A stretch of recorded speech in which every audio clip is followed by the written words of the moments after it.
Welcome to another episode of the Muddy Waters YouTube series and podcast. I'm your host, Philip Macko, five-time published author. Today's episode is about social engineering.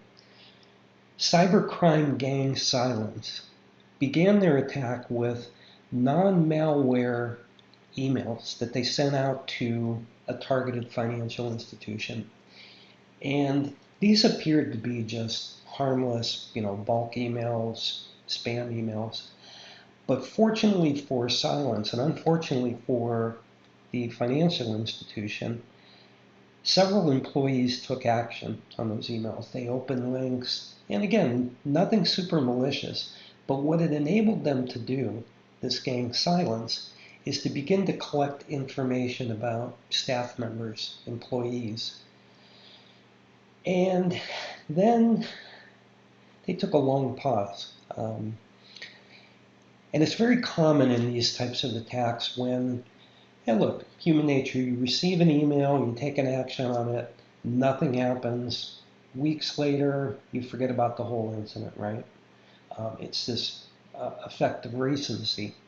And very common for cyber criminals to take their first action and then to press the pause button and wait long enough that that recency effect disappears. But when they felt the time was right, when they collected enough information, they then sent additional emails.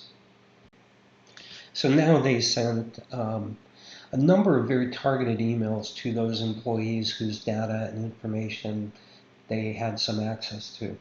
Unfortunately for the financial institution, one of the employees took action on that email, which then placed malware on the entire financial institution's infrastructure.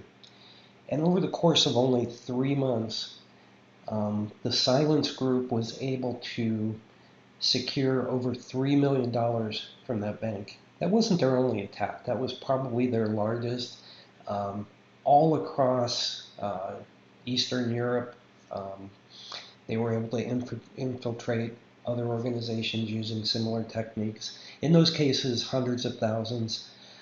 But for a small and medium business, that can make a huge difference. And for a bank, $3 million is a big credibility hit, right?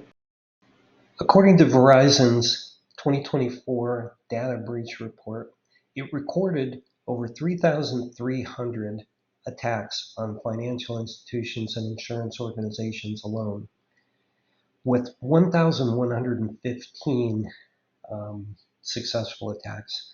Think about that. That's 1 in every 3. What is social engineering? It's a term that refers to techniques used by criminals to extort a person's trust in order to obtain either money or personal information. There are 5 main categories of social engineering attacks. The first, and you can see by my gray here, 62 years old as I speak to you today. And all of us can remember that have a few years behind us, those email phishing attacks, right? The Nigerian prince scam, there's a number of them. And criminals have gotten so much more sophisticated. So beyond those phishing email attacks, which still exist, my goodness, about 4 or 5 months ago, I received an email from QuickBooks. I am a QuickBooks subscriber, so I received this email from QuickBooks. The only thing was, it wasn't a capital B for books, it was the number 8. And had I not have looked very carefully, the email said that my account had been hacked. It was asking me to log in with my credentials and reset my password for my own safety. Yeah, I didn't fall for it, needless to say. But that's an example of a traditional phishing email attack. But it's gotten more sophisticated. Now there are derivatives of phishing. The first being Vishing. Vishing is a voice and or video scam. And great example, not a great example, a terrible example of this. There was a couple in Pennsylvania who received a call from a detective saying, "We've arrested your daughter. Your daughter's in jail right now, and I'm going to put her on the phone in just a minute, but if you want to get her out, you need to post some bail. So they put on what sounded to this couple like their daughter. It was an exact AI replication of their daughter, including emotions. She was crying on the phone. The couple said after the attack, we know how our daughter sounds. We know what she sounds like when she's under stress, when she's crying. This sounded exactly like her. So the next day they got a call from an attorney, quote unquote, and the attorney said, again, quote unquote, the attorney said, I need $17,000 cash and I can post bail. A courier showed up at their house an hour later. They'd withdrawn $17,000 from their bank account, handed it over to the courier. They got a call about an hour later saying, that's not going to be enough, we need another $17,000. They went back to the bank, got an additional $17,000, gave it to a second courier. And then they got a phone call from their son-in-law. And obviously and clearly, you know where this is going, the daughter wasn't in jail. This was all a scam, right? So that's an example of vishing. Smishing is using SMS or text messages to infiltrate. And it's going to come from a financial institution, from Best Buy or Apple, big box retailer. It's going to say something like this. Maybe it's FedEx. Your package, we can't deliver your package, so you need to click this link and verify your address. We've all seen these attacks as well. So first type is phishing and all its derivatives. The second type is quid pro quo social engineering. And this occurs when, just picking this randomly, right? You get an outreach from a technician at the Geek Squad, which is part of Best Buy, right? Maybe you have a Geek Squad account for your computer and you get this message saying, your system's been compromised. If you give me your password, I can get into the system and undo what the hackers are trying to do, but I need you to do something. Quid pro quo literally means something for something. So in order for them to help you, first of all, there has to be an issue they're reaching out to you about. And in order for them to help you, you have to take some level of action. You have to do something, right? So in context to quid pro quo is spoofing. And that's where scammers pretend to be someone legitimately. Now remember all the data breaches I spoke about in a previous episode. Just millions and millions and millions of records. I think off the top of my head, 26 million were stolen in about a 6-week period. They may already know that you have an account with Best Buy. They may already know that you bank with Wells Fargo. They may not have your banking account information, but they know the account exists. This kind of stuff is sold on the dark web, and it's getting sizable dollars. In fact, Warren Buffett once said if he wasn't in investment today, he would be stealing data and selling it on the dark web. That's how lucrative it is. So they reach out to you from Geek Squad, and they appear to be legitimate. In my case, QuickBooks reached out to me because my account had been hacked, right? So that's an example of spoofing. The fourth type of social engineering attack is called pretexting, and it's not pre-texting, nothing to do with smishing.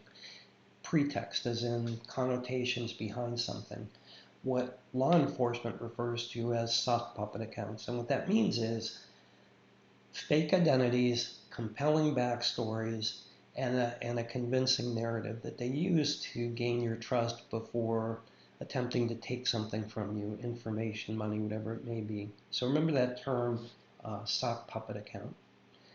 And the final type we'll talk about is business email compromise.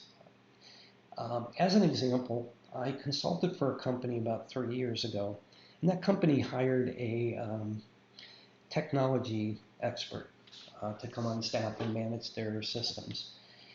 And within the first week of that employee joining the company, he got an email from, and it was a spoof email from the CEO of the company saying, hey, we're doing an event and I need you to go out and buy $1,000 worth of gift cards. Well, guess what? It was a spoofed email. It was not from the CEO, obviously, and this person had been scammed out of $1,000. And so those compromised emails can either be legitimately hacked or they're spoofed. In either case, that is the fifth technique for social engineering, is to appear to be someone credible and to have spoofed their email address or actually hacked their email address. And listen, I wanted to run through all 5 of these because on a coming episode, which I'll be posting in a few days, I'm going to do an interview with a cybersecurity expert, a gentleman named Dave Dashent.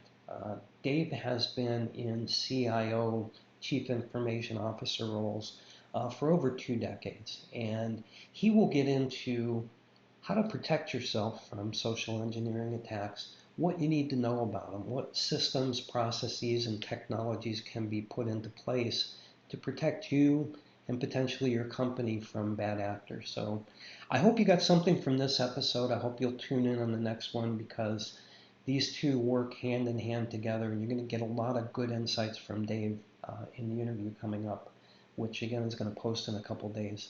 Again, my name is Philip Macko. I'm the host of the Muddy Waters YouTube and podcast series. I want to thank you for joining me today. If you haven't done so already, please click the thumbs up button. Please like, please subscribe, and please share this with others who may benefit from what was discussed today, because the whole goal of Muddy Waters is to help you stay safe. And once you know, you know. So recording this on Memorial Day. I'm going to post it on Memorial Day as well. I hope you're having an excellent one. I hope it involves family and maybe a barbecue. Going to be hamburgers for me today. But thank you for joining me, and I look forward to seeing you on the next episode. Have an excellent day.